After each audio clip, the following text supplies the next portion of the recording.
Bienvenue à Asiate Imparfaite. Welcome to Imperfect Asian. This episode is in French. Je suis votre animatrice, Laura Nem, et ceci est un balado portant sur l'expérience des Canadiens d'origine asiatique. Parce que dans le fond, dans ton diplôme d'études asiatiques, tu as pris un cours de mandarin. Oui. Puis arrivé en Chine, tu t'es entouré de latinos. Oui, c'est ça qui est le plus drôle, c'est que c'est ma ça qui t'a donné envie de parler, d'apprendre la langue espagnole.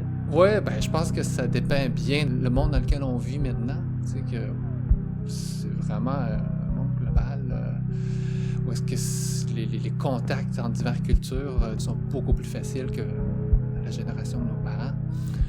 Puis oui, c'est quand on y repense, c'est vraiment drôle, oui. Mon premier contact avec l'Amérique latine s'est fait à Shanghai. Yubac Quach a 42 ans et est né au Vietnam sous le régime communiste. Lorsqu'il avait 1 an, sa famille a décidé de fuir le pays. Ils ont pris un bateau jusqu'à une île déserte d'Indonésie où sa mère a donné naissance à son petit frère. Ils ont ensuite pris l'avion jusqu'au Canada et se sont installés à Valleyfield lorsqu'il avait 2 ans. Il est aujourd'hui compositeur, interprète et leader du Yubac Quintet, un band de musique du monde jazz, et retourne fréquemment au Vietnam et en Chine avec son groupe. Yubac s'exprime avec douceur. J'ai pu découvrir son parcours impressionnant qui a été guidé par son amour de la musique et son ouverture à la vie. On a parlé d'identité, de sa reconnexion avec l'Asie et de ce que l'on va léguer aux prochaines générations. Je vous invite à écouter l'entrevue tranquille à la maison et à vous laisser bercer par ses mots. Il commence en nous parlant de son parcours musical. Ben, mes parents écoutaient la musique asiatique, mais c'était pas cool, là, c'est sûr. C'est la musique de mes parents. Non, c'est ça. Plus tard, c'est sûr que ça l'a joué. Mais tout ça pour dire que j'ai commencé l'amour de la musique. Ça a commencé avec le heavy metal. Et puis en secondaire 3, dès que j'ai pris la guitare, j'ai fait un band avec mes amis, puis on a commencé comme ça. Mm-hmm. Fait que t'as commencé en heavy metal, tu voulais être rockstar, t'as étudié le jazz. Oui. Parce que par défaut. Parce qu'il existait juste, c'est ça, des études en musique classique ou de jazz. Exactement. Puis après, ben, tu t'es fait une place en musique du monde au Québec. Oui. Ben là, tu fast forward beaucoup d'années. Là, c'est beaucoup quoi d'années. toutes les années? Qu'est-ce qui s'est passé? Ben, parce que d'abord, là, je suis connu en tant que multi-instrumentiste et compositeur. Dans mon spectacle, je joue 4 instruments, mais jusqu'à la fin de l'université, jusqu'à l'âge de 23 ans, je jouais que la guitare, puis je pensais que j'étais pour être guitariste toute ma vie. Il est arrivé juste une suite d'accidents qui m'a fait commencer à apprendre certains instruments, et puis rencontrer des gens, et puis petit à petit, j'ai comme suivi les flots un petit peu imprévisibles. Des fois, je dis que je fais partie de la vague de réfugiés qu'on appelait les boat people, là, quand j'étais tout jeune. C'est sûr, j'avais pris le bateau, la grande vague de réfugiés vietnamiens là, après la guerre, c'était 79-80. Alors, j'avais 1 an. Et puis, des fois, je dis, quand je veux faire une histoire un peu romantique, là, que j'étais... le flot des eaux est toujours en moi, ou que je suis jamais débarqué du bateau. Tu sais, que je laisse toujours un petit peu l'imprévisibilité de la vie, puis les eaux me mener où est-ce qu'elle veut bien. Tu sais, t'as une énergie qui est justement... tu sais, ta vie t'a amené à comme... Ben, apprendre plusieurs langues, voyager. Puis là, la langue que tu connais le moins, c'est le vietnamien. Oui. Tu sais, je connais pas la réponse à ça, honnêtement, mais est-ce que c'est important de parler la langue de nos parents? Je pense que c'est personnel. Tu sais, j'ai 5 frères et sœurs, et puis je suis le seul vraiment qui a entrepris des études de réapprendre les langues. Puis moi, je sais pas pourquoi... il y a une part qui est musicale, là, c'est sûr. Là. En tout cas, quand une musique m'attire, je veux vraiment m'imprégner de tout ce qui l'habite. Puis pour moi, ce qui habite une musique, il y a toute une culture autour. Inconsciemment, là, j'ai toujours fait ça. Pas juste apprendre un instrument là, ou mettre mes doigts, mais apprendre la langue d'un instrument, aller dans ce pays-là. Comment, tu sais, apprendre toute l'histoire, qu'est-ce qui est derrière quelque chose? Qu'est-ce qui est derrière l'objet? Qu'est-ce qui est derrière les sons, le rythme? Ben, parce que de toute façon, dans la musique, dans n'importe quel art, de toute façon, c'est l'histoire d'un peuple qui s'exprime à travers les arts. Alors, on s'arme juste d'une meilleure compréhension si on s'outille de la langue, puis de baigner, de rester dans le pays, d'échanger avec des gens qui habitent là. Je pense que c'est le seul moyen de faire un dialogue de culture, de mélanger diverses cultures artistiquement sans que ça ait l'air... Je pense que le gros danger dans ce que je fais, c'est que ça puisse avoir l'air un peu clownesque. Oui, cliché, que tu ailles chercher certains clichés. Ouais, ou que ça soit juste un pastiche ou un collage. OK, là, à ce moment-là, OK, ça, c'est le petit bout de musique chinoise. Là, c'est le petit bout de musique vietnamienne. Là, c'est le petit bout de musique latino. Ça, c'est le petit bout de musique jazz, tu sais. Ben, reprends-moi si j'ai tort, mais j'ai l'impression que t'apprends, je veux dire, oui, t'essaies de t'améliorer en vietnamien puis tout ça, mais je sens pas nécessairement que tu y accordes une importance plus haute que quand t'apprenais la culture chinoise, la culture espagnole. Tu sais, j'ai l'impression que ça vient avec l'instrument que t'as envie d'apprendre puis ta curiosité. C'est une bonne impression, tu sais, que dans le fond, il y a comme totalement. tu hiérarchies pas par rapport à mes parents, sont nés au Vietnam, donc j'ai cette curiosité-là particulière par rapport à ça que je veux explorer, à cause de mon identité, à cause de tout ça. En fait, c'est juste une genre de culture, une curiosité générale que t'as pour tout. Ouais. Oui, t'as raison. Je nuancerais ça que, comme je disais, je me laisse aller par les flots. Mm-hmm. Mais c'est sûr que le flow qui nous pousse beaucoup, c'est notre flow familial, là, d'abord. Fait que c'est sûr que j'ai été exposé beaucoup à la culture chinoise puis à la culture vietnamienne.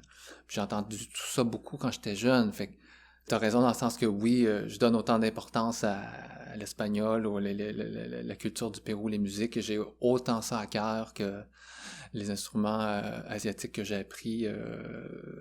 Ça me fait vibrer autant quand je vais là, puis j'ai passé beaucoup de temps au Pérou aussi, puis s'il y a quelque chose qui me fait vibrer, peu importe la culture, j'essaie de pas y donner un biais, et puis... C'est super beau, hein, en fait. Ouais. En même temps, je suis très fier de mes racines aussi, tu sais, puis je dirais que quand j'étais jeune, que mes parents écoutaient la musique asiatique à la maison, puis pour moi, je trouvais que c'était pas cool parce que c'était la musique de mes parents, puis je faisais plus de heavy metal. Mais plus je vieillis, on dirait plus que je veux revenir vers mes racines asiatiques aussi, tu sais, fait que OK. plus je vieillis, plus j'aime retourner en Asie, puis plus que j'aime rebaigner dans mes voyages en Asie, puis côtoyer les gens là-bas, puis continuer à peaufiner, approfondir mes connaissances de ces musiques-là, de ces cultures-là. Peut-être qu'il y a quelque chose dans le sang qui est très fort aussi, puis qui nous ramène. Peut-être, je sais pas, j'ai genre des hypothèses, mais bon. Comme je sais pas, tu sais, c'est sûr, je vais dire un truc qui est complètement un avis personnel, là. Ce que je vois dans le monde culturel et des arts, à chaque fois qu'il y a quelqu'un qui a un certain déracinement dans la famille, c'est toujours la recherche d'identité. La recherche identitaire comme sujet principal est partout. Ben, je me sens en fait saturée de ça, de ce langage-là, de recherche identitaire. Mm-hmm.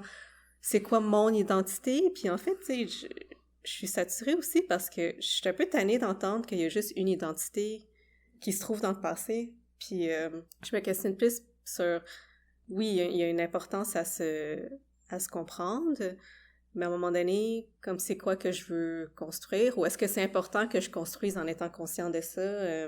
Puis je trouve ça comme rafraîchissant que, pas nécessairement que t'es contre la recherche identitaire, là, au contraire, c'est juste que ton approche à ça est pas centrée là-dessus, c'est vraiment une ouverture au fait que ton identité, c'est à la planète Terre, à l'humain, puis ton énergie, puis ton approche, c'est que tu suis le moment présent, tu suis ce que la vie t'amène.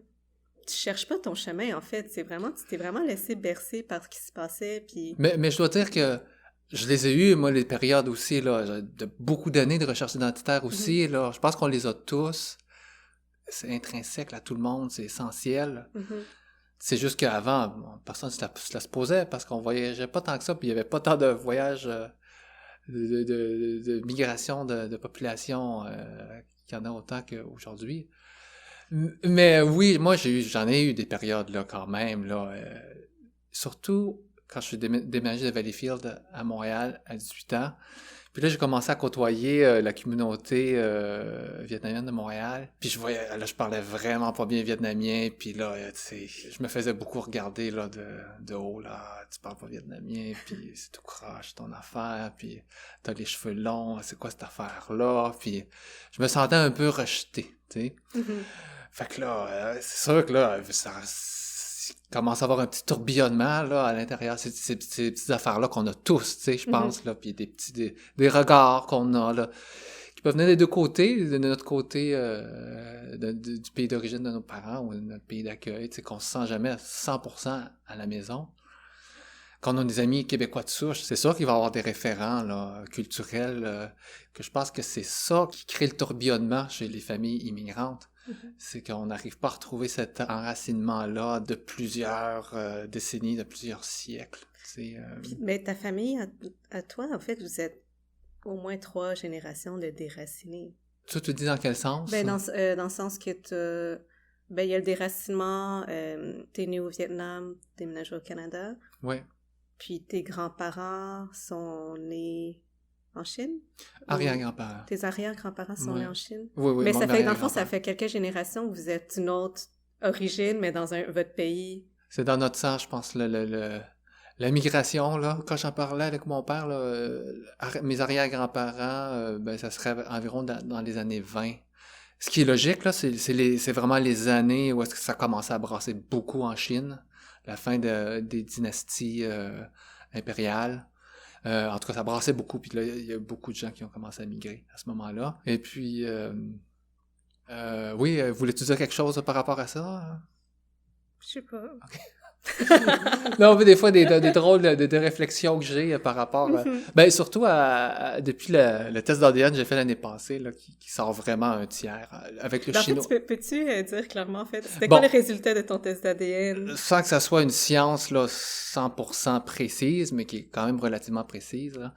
Le résultat, c'est 36% chinois, 32% cambodgiens, puis 31,9% vietnamiens. Alors, la surprise à 41 ans, c'est que le vietnamien qu'on pensait qu'il était très prédominant, du moins, on pensait pas que le cambodgien serait le plus, minimalement, 0,1% que le vietnamien, mais c'est la grosse surprise, oui.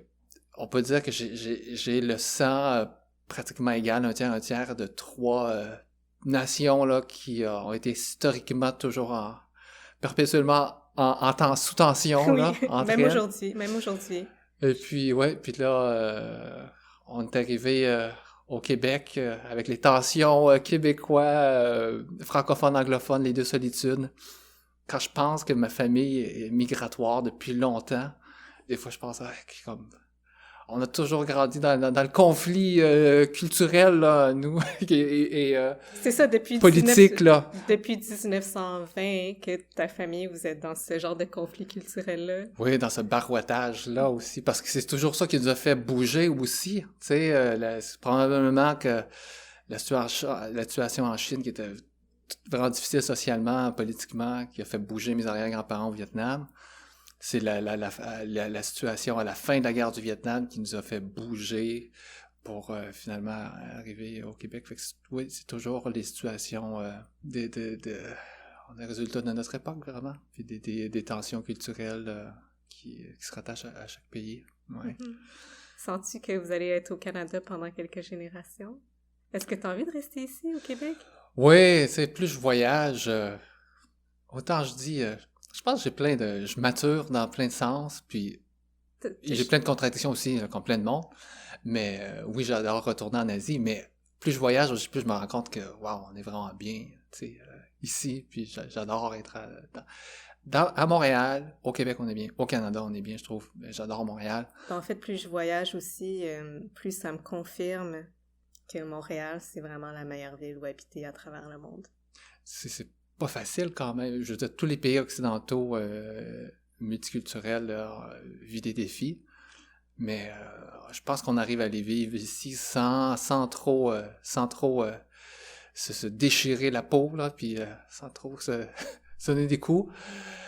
Puis ça, c'est déjà quelque chose de très bien. Puis il y a des gens qui, leur recherche identitaire, leur recherche de mieux comprendre l'histoire des parents et tout ça, et de leur pays, vient aussi du fait qu'ils commencent à avoir des enfants ou ils commencent à être des oncles, tantes, puis qu'ils se demandent quoi léguer à leurs enfants.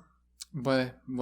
Est-ce que ça, tu penses, moi je pense peut-être un peu à ça, mais à peine. Je vais vraiment, comme je le sens, sans trop que ce soit réfléchi, mais en même temps, je commence à ressentir un peu le besoin d'y réfléchir juste pour pas avoir de regrets peut-être plus tard. De laisser un héritage, mettons, de Cambodge... culture cambodgienne? Exact, tu sais, de leur parler, j'ai des nièces, puis est-ce que je devrais me forcer pour leur parler cambodgien plus souvent, Dans des ce trucs comme sens-là. ça. Bon, moi j'ai pas d'enfant, là, fait que je prévois pas en avoir bientôt, fait que je l'ai pas comme intensivement cette réflexion-là. Ceci dit, j'ai beaucoup de neveux et nièces, et puis par la nature de mon travail, ce questionnement que j'ai un peu, dans le sens que, bon, il y en a quand même quelques-uns là, qui jouent les héros au Canada, au Québec ici. Mais le Danbao, le monocorde, il n'y en a vraiment pas beaucoup, là. On est 3 au Canada, dont 2 en Colombie-Britannique. Alors moi, je suis seul là, au Québec.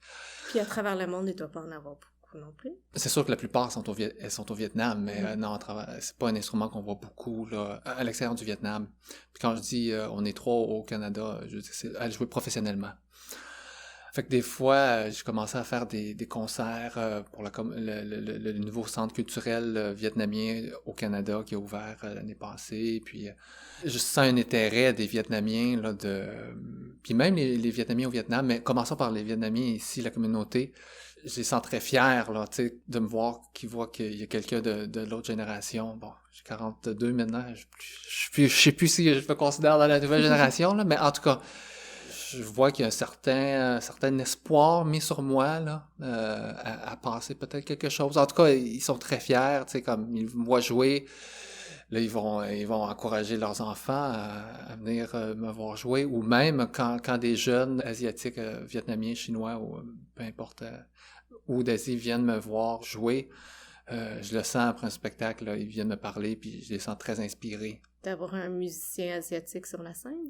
Non, de voir que quelqu'un garde un élément culturel asiatique vivant, qu'il présente d'une forme contemporaine, tu sais, qui peut peut-être résonner avec eux, que eux, quand ils écoutaient ça, c'était juste de la musique vieillotte, tu sais, puis c'est juste quelque chose de traditionnel, puis de rattaché à leurs parents, puis à leurs grands-parents, puis que... Je pourrais t'imaginer, admettons, en retraite ou pré-retraite, donner des cours. Comment? Ouais. Tu vois, je réfléchis là en ce moment, là, puis j'essaie de mettre ça en... Il te reste encore un bon plus que 20 ans là, avant ta retraite, mais... Ah ouais, je pense pas que je vais prendre ma retraite jamais, là. Je pense que ça va être le cercueil, la retraite. Tu sais, quand on parlait de recherche identitaire que tout le monde a, puis c'est sûr que les jeunes qui viennent me voir après, ils les ont, là. Ils l'ont, cette recherche-là, puis je pense que ce qu'ils aiment voir, c'est... Je pense que ce qu'on cherche beaucoup, c'est comment joindre les diverses cultures dans lesquelles qui passent à travers nous. Je pense que c'est ça qui est difficile, puis qui crée le tourbillonnement. Puis je pense qu'inconsciemment, c'est jamais quelque chose que j'ai cherché à faire consciemment, tu sais, comme je disais tantôt. Moi, c'est toujours l'amour de la musique qui me guidait. Finalement, je pense que c'est ça qu'ils entendent dans ce que je fais, que il est arrivé à joindre ça, le monde occidental, puis le monde oriental, puis c'est pas nécessairement deux mondes séparés, tu sais, puis qu'on peut arriver à faire un sens avec ça, puis à se faire sa propre identité, puis... Moi, finalement, c'est ça, tu sais, que oui, j'ai un héritage asiatique, mais que je pense que ce qu'on va se rendre compte de plus en plus, c'est que notre identité, elle est vivante aussi, puis qu'elle est... pas qu'elle change, mais... Ben oui, qu'elle bouge, Ouais. Mais je pense que vivant, c'est un bon mot. Moi, je dis qu'elle est flexible. C'est pour ça, en fait, je pense que c'est ça le petit hic qui me dérange des fois quand les gens, dans la perpétuelle recherche identitaire, des fois que je vois dans la création, c'est comme des fois des identités, c'est toujours comme d'aller regarder dans le passé et tout ça, mais l'identité est flexible, l'identité réagit, agit. En même temps, la voie d'aller vers en arrière, vers le passé, c'est pas une mauvaise voie non plus. Puis, mais juste qu'il y a Non, plusieurs c'en est une chemins. partie quand même. Oui, C'en est une partie, mais c'est pas dans la totalité. Mm-hmm. C'est la géographie en bout de ligne, puis le temps qui nous définit. Ça va être plus fort que tout, je pense. Le temps qu'on passe dans un pays, ça va avoir toujours priorité. Mais en général, je pense que c'est très difficile là, de nager contre ce courant-là, là, de tout ce qui va jouer à la radio, à la télé, les amis qu'on côtoie à l'école. Ça va vraiment être le pays où on vit. Fait que quand même, je me sens très... Tu sais, moi, quand je voyage, je suis super fier de mes racines asiatiques, puis je me sens toujours j'adore être là de plus en plus, comme je dis, quand je vieillis. Mais, quand on me dit d'où je viens, je dis toujours que je suis Canadien.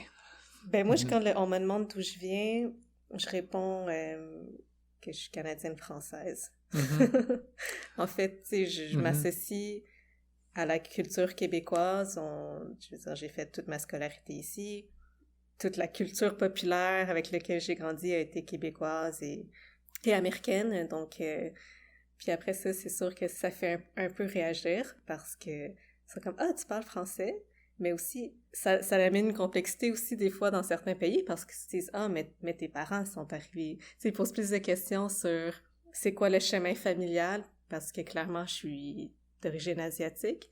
Puis je trouve ça intéressant ce que ça l'ouvre chez les gens parfois parce que, tu sais, les locaux qui voient une personne, dans le fond, qui a l'air asiatique, mais en fait qui est hyper occidentale, qui a assez d'argent pour voyager toute seule, puis avec une certaine aisance, confiance en moi.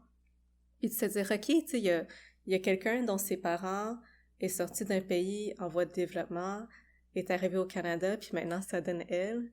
Tu sais, puis je trouve ça le fun que ce soit complexe comme ça. Que ce soit, oui, je te parle en anglais, mais je suis canadienne francophone, puis mes parents sont du Cambodge. Je trouve que c'est super le fun à partager avec les gens, puis, puis ça ouvre une curiosité aussi chez les gens, vraiment. Ben, on est certainement un résultat aussi d'avoir grandi ici, là, au Québec et au Canada. J'ai beau parler plusieurs langues, puis jouer plusieurs instruments, mais tout ça a quand même un enracinement très fort d'ici, là, dans le sens que le danbao, j'ai pu l'apprendre avec le plus grand maître de danbao à Montréal. Qu'est-ce qui m'a mis la puce à l'oreille pour apprendre les roues? Ben, c'est une joueuse que j'ai vue dans un festival de musique à Montréal, de musique asiatique à Montréal. Le Péruvien, j'ai rencontré dans un festival de musique du monde à Montréal. Alors que il y a un contexte socio-culturel d'ici là, qui m'a vraiment forgé. Là. Alors, c'est pour ça que je dis, en bout de ligne, c'est vraiment la géographie puis le temps qu'on passe dans un endroit qui va nous définir. Puis moi, plus je vieillis, plus je retourne en Asie souvent, je vais passer de plus en plus de temps là. Fait que quand on dit notre identité, c'est quelque chose de vivant qui bouge, ben c'est sûr que là, je me sens toujours que je me rapproche plus de mon identité. Ma part asiatique, je la sens toujours grandissante. Puis, fait que c'est ça que ça grandit, tu sais. Mais je pense pour qu'à un moment donné, je dise que je me sens autant vietnamien ou chinois que canadien ou québécois, ben il va falloir que je passe 30 ans en Chine, tu sais. Mm-hmm. Puis tu sais, quand tu dis que ta part vietnamienne grandit, la façon que je le vois, c'est qu'elle grandit pas au détriment de ta part québécoise. Non, c'est ça. C'est juste, je sais pas. Ça s'accumule, là, c'est une accumulation, tu sais. Ouais, c'est pas une portion, c'est vraiment une accumulation. Ouais, non, il y a personne qui prend il y a personne qui dilue une autre... il y a pas une culture qui dilue une autre culture, là, c'est vraiment... C'est vraiment toi qui deviens de plus en plus vietnamien, tout en restant autant québécois. Des fois, j'ai tendance à penser que une culture, c'est une cristallisation d'une part de ce que l'être humain peut être. Tu sais, on dit beaucoup que les cultures, c'est une richesse. Puis c'est ça qui m'a beaucoup attiré aussi vers apprendre d'autres cultures, puis d'autres instruments. Mettons, si je rejoins ça avec avoir grandi à Valleyfield, j'ai grandi dans cette dichotomie-là très forte culturelle que quand je rentrais à la maison, surtout dans nos premières années, tu sais, que... Oui, parce que t'es né au Vietnam, puis t'es arrivé ici lorsque t'avais 2 ans. Oui. Je veux dire, t'as immigré avec tes parents, là, donc tes parents, il n'y avait pas encore comme des années qui étaient au Québec et tout ça. T'as vécu l'immigration, toi. Oui, oui, immigration en tant que réfugié, c'est important de le dire dans le sens que mes parents n'étaient pas préparés à... Bon, ils savaient qu'ils sortaient du Vietnam, mais ils savaient pas où ils s'en allaient. Fait que, ils n'avaient pas appris le français ni l'anglais, là. C'est pour ça que je dis que les premières années où on était au Québec, à la maison, c'est sûr que c'était très, très, très vietnamien, chinois, là. En fait, c'était 100% asiatique. Et puis moi, dès que je sortais, vu qu'on était à Valleyfield, ben, c'était 100% québécois. Alors, C'est québécois, francophone, francophone. là. Alors, moi, j'ai toujours grandi dans cette dichotomie-là que, ben, il y a au moins deux mondes, deux façons de voir le monde, puis deux façons de vivre la vie culturellement, qui s'équivaut les deux. Il y en a pas une meilleure que l'autre. Fait que j'ai toujours eu cette conception-là depuis très jeune. Fait que je me dis, quand j'apprends une autre langue, un autre instrument, ben wow, ça m'apporte quelque chose encore de plus, une vision de plus, c'est ça, une richesse de plus de comment penser, une autre façon de penser, une autre façon de voir le monde, une autre façon de s'exprimer. J'ai un ami en France, à Paris, québécois d'origine, mais il a quitté le Québec à 16 ans, puis en tout cas, c'est un expert de musique indienne. En tout cas, lui, à un moment donné, il m'a dit on a autant de cœur que de langue qu'on parle. Ah. Je trouvais ça beau. Mais en tout cas... Ben oui, c'est super beau.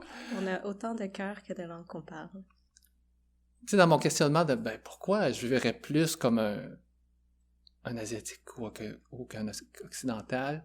Parce que dans ce sens-là que je trouve que une culture, dans le fond, c'est juste une cristallisation de ce que l'être humain peut être dans sa totalité.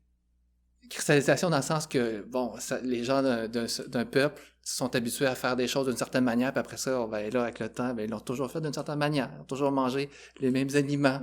Oui, c'était pas des choix conscients, c'était juste... C'est ça, cristallisé avec le temps, mais qu'il y a une autre... Il y a plein de parts d'humanité puis de culture aussi, puis d'expériences qui font la totalité de l'être humain qui est à nous à découvrir. Alors, je sais pas... tantôt, au début de l'entrevue, je disais que j'allais divaguer beaucoup, là, c'est ça. Je divague, là, je passe sur une affaire, puis là, j'oublie de quoi on parlait au début. C'est vraiment pas grave. Fait que c'est ça, c'est comme ça un petit peu que je vois les cultures, c'est que plus j'en expérimente, ben plus que je trouve que j'arrive vers plus une complétude. Complice.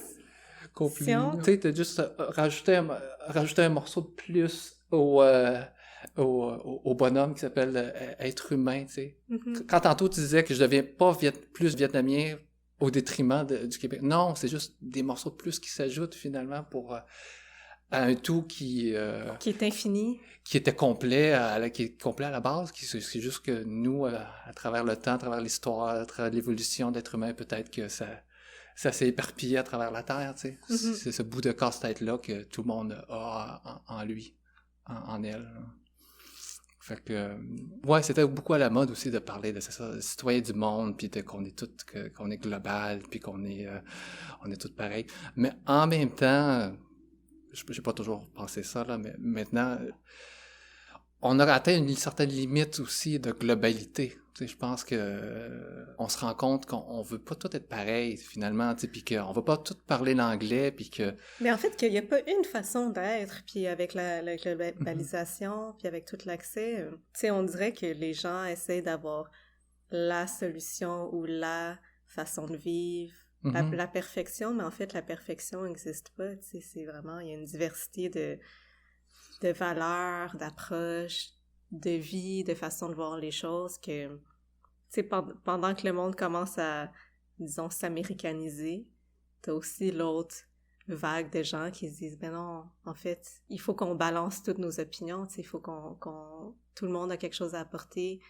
Ben, je pense que c'est comme tu dis, en même temps que, oui, on veut tout être en contact avec les autres, mais en même temps, on se rend compte, wow, on est peut-être sur le bord de perdre ça. On se rend compte, wow, il y a peut-être quelque chose de précieux là-dedans.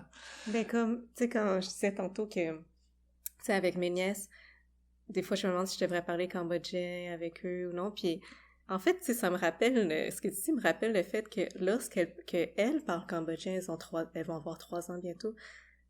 Tu sais, ma soeur et moi, on est super fiers. Lorsqu'elles disent des trucs en cambodgien, comme elles connaissent le cambodgien à cause de mes parents. Puis il y a vraiment quelque chose qui vient nous chercher qui vient nous chercher profondément, ma sœur et moi, qu'on entend mes nièces dire « Nyambay, po », ça veut dire manger, je vais être dans tes bras et tout ça. Puis c'est peut-être ce sentiment-là qui est en train de me parler, c'est peut-être ce sentiment-là qui est ma réponse à « est-ce que je devrais plus leur parler cambodgien ou non ?» Peut-être que c'est... Que la réponse pour moi, c'est oui. Oui. Je pense qu'il y a personne qui va dire non à si on a le choix de passer un héritage ou non, tu sais, c'est sûr, et on voit tout, je pense, là, on voit tout un avantage, on voit toute une richesse là-dedans, tu sais. Puis moi, sans y penser, à cause que, bon, je vais pas avoir d'enfant bientôt, je pense, là, mais de la nature de mon travail, je pense que j'en laisse une certaine part par le fait d'enregistrer, tu sais, ma musique. Ça reste au moins ça, tu sais. Puis pour moi, le plus important, c'est de mettre ça disponible puis d'inspirer, tu sais, le monde. Parce qu'après ça, chacun, en temps et lieu, je pense que chacun va faire sa recherche puis son cheminement. Il y a 2 questions que je pose à tout le monde pour finir l'entrevue. La première, c'est qu'est-ce que tu aimes le plus de toi-même? Oh boy! Tu es capable de trouver un truc? Ouais, peut-être que je reste ouvert à accepter l'imprévisible.